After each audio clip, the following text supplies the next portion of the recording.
তো সেই 1971 সালে ওই গোলাম আজমের মতোই আবার বাংলাদেশকে ব্যর্থ দেখানোর জন্য ষড়যন্ত্র করছে ভাইরা। 1971 সাল দেশ সদ্য স্বাধীন হয়েছে, সেই স্বাধীন দেশকে ব্যর্থ দেখানোর জন্য জামাতে ইসলামের গোলাম আজম বিশ্বের বিভিন্ন প্রান্তে খুঁজে খুঁজে ঘুরে ঘুরে বাংলাদেশকে যেন স্বীকৃতি না দেওয়া হয় সেই চেষ্টা করেছিল। আপনাদের মনে আছে, আপনারা এই ইতিহাস পড়েছেন। এবং সে পাকিস্তান পুনর্গঠনের জন্য সে 1 টাকার একটা হাদিয়ার রসিদ বানিয়েছিল, আপনারা জানেন মনে হয় সেইটা।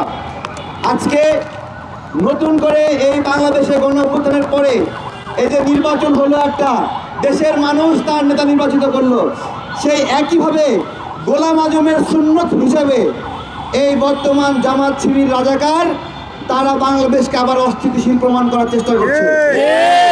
শফি সাহেব হাঁটছে আজকে যে বিষয়ে আমরা দাঁড়িয়েছি, হাতিয়ায় ধর্ষণের ঘটনা ঘটেছে। এই হাতিয়ায় ধর্ষণের নাটক কে সাজিয়েছে জানেন? হ্যাঁ, এই জুলাইয়ের আমাদের মাস্তান, আমরা তো জুলাই যোদ্ধা, কিন্তু জুলাইয়ের মাস্তান যে চাঁদাবাজ সমন্বয়ক হান্নান মাসুদ, এই ধর্ষণ নাটকের সমন্বয়ক। ধর্ষণ নাটকের সমন্বয়টা কিভাবে করেছে? এই মহিলা প্রথমে বলল তাকে গণধর্ষণ করা হয়েছে। গণধর্ষণ কয়জন মিলে করে? অনেক মানুষ মিলে একটা মহিলাকে ধর্ষণ করে, সে গণধর্ষণ। তারপরে মহিলা আস্তে আস্তে নরম হইল, বললো যে না, গণধর্ষণ নয়, তাকে ধর্ষণ করা হয়েছে। আজকে দুপুরের দিকে ডক্টর ইউনূস ফোন দিয়েছে মহিলাকে, মহিলা বলে ধর্ষণ না, ধর্ষণের চেষ্টা করা হয়েছে। দেখেন, সদ্য বিজয় অর্জন করেছে জাতীয়তাবাদী দল বিএনপি। আমরা একসাথে যুগপৎ আন্দোলন করেছি। আমাদের ভাই একটা দায় আছে যে আমরা আন্দোলন করে একটা দলকে পরাজিত করে আর একটা দলকে বিজয়ী করেছি। সুতরাং সেই দলের ভালো মন্দ, সেই দল যদি চাঁদাবাজিও করে, খারাপ করে, তার ধর্ষণ করে, সে দায় আমাদের রয়েছে। সেই জায়গা থেকে আমরা খুবই মর্মাহত হয়েছিলাম। কিন্তু পরবর্তীতে যখন জানলাম এটা একটা নাটক, তখন আমাদের মাথা ঘুরে গেল যে এরা তো সেই 1971 সালে ওই গোলাম আজমের মতোই আবার বাংলাদেশকে ব্যর্থ দেখানোর জন্য ষড়যন্ত্র করছে ভাইরা। এবার আসেন, কেন এই এই এই সন্ত্রাসী হান্নান মাসুদ এই ঘটনা ঘটালো? কেন জামাত শিবির এই ঘটনা ঘটালো?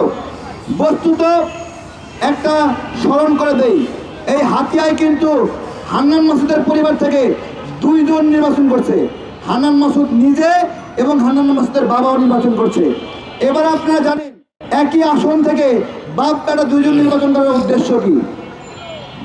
কি উদ্দেশ্য বলেন? নকল এজেন্ট দেবে, তাই না? নকল হান্নান মাসুদ নির্বাচন করবে, তার শাপলাগড়িতে এজেন্ট থাকবে। ঠিক একইভাবে তাদের আরেকটা ধান্দাবাজি যে আরেকটা এজেন্ট বাড়াবে প্রত্যেকটা কেন্দ্রে, অর্থাৎ তার এজেন্ট একজন, কিন্তু বাবাকে এমপি বলতে দাঁড়ায় দিয়ে সে ডবল এজেন্ট বানাই ফেলছে। এইভাবে নির্বাচনের ষড়যন্ত্র করেছে হান্নান। এবং হান্নান মাসুদ এখানে নির্বাচিত হওয়ার পরে, এখানে বন্ধুরা ছবি দেখাবো, পুরো এলাকায় এমন সন্ত্রাসী কার্যক্রম চালাইছে যার নজিরবিহীন। এখানে একটু দেখায় একটা একটা করে, এই দেখে বাড়ি ভেঙে চুরমার করে দিয়েছে, দেখেন টিন সব ঝাঁঝরা করে দিয়েছে।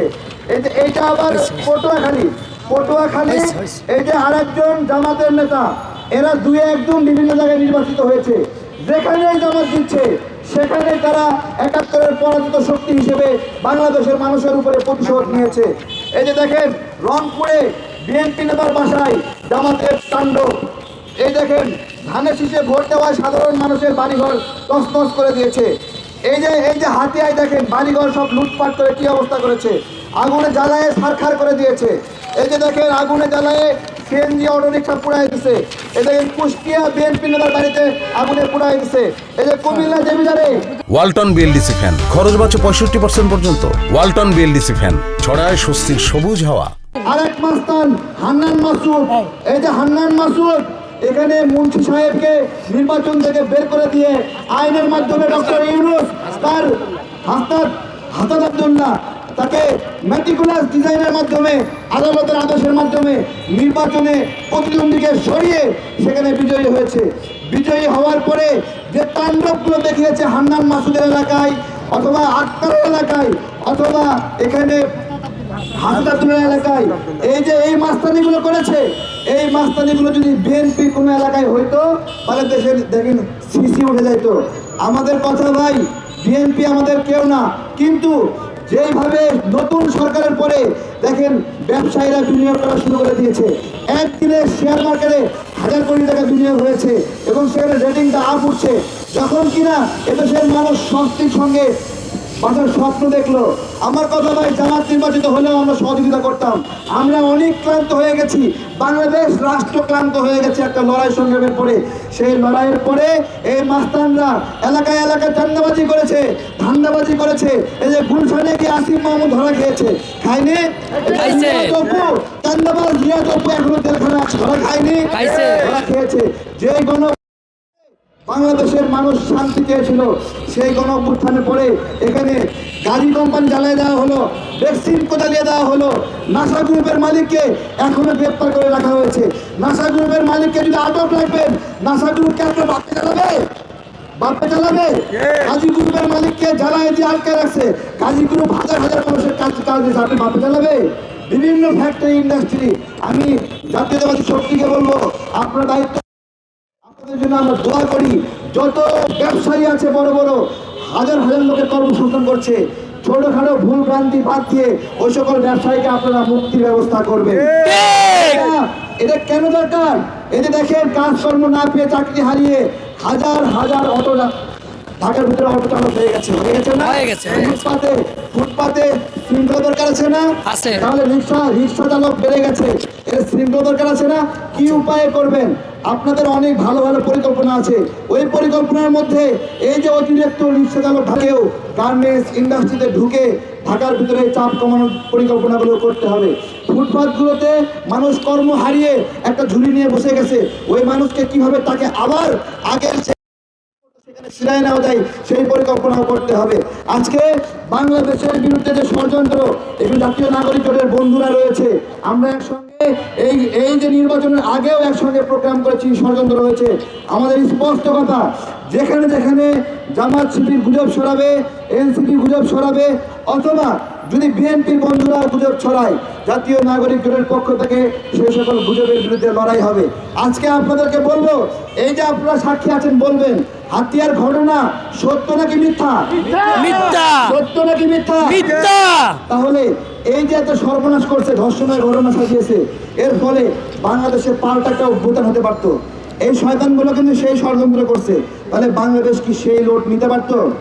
তাহলে আমরা কথা বলার স্বাধীনতা অবশ্যই চাই, কথা বলার স্বাধীনতার ক্ষেত্রে যদি নতুবা কিন্তু নাই, কিন্তু উদ্দেশ্য প্রণীত হবে, রাষ্ট্রকে ব্যর্থ করতে চাইবে, মিথ্যা ছড়াবে, ঘটনার গল্প বানাবে, এই ধরনের ঘটনার বিচার চাইতেই হবে।